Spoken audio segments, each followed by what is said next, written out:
بسم الله الرحمن الرحيم. يا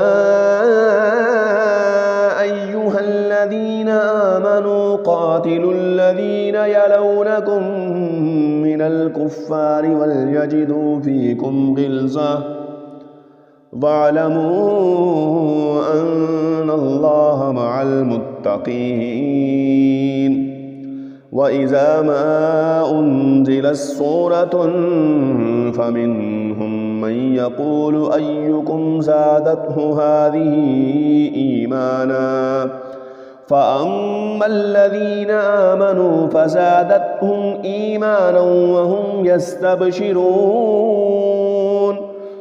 وأما الذين في قلوبهم مرض فزادتهم رجسا إلى رجسهم وماتوا وهم كافرون.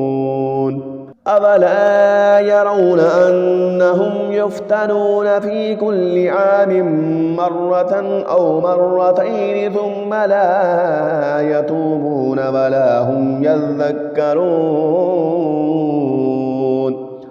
وإذا ما أنزلت سورة نظر بعضهم إلى بعض هل يراكم من أحد ثم انصرفوا صرف الله قلوبهم بأنهم قوم لا يفقهون. لقد جاءكم رسول من أنفسكم عزيز عليه ما عنتم حريص عليكم بالمؤمنين رؤوف رحيم. فإن تولوا فقل حسبي الله لا إله إلا هو عليه توكلت وهو رب العرش العظيم.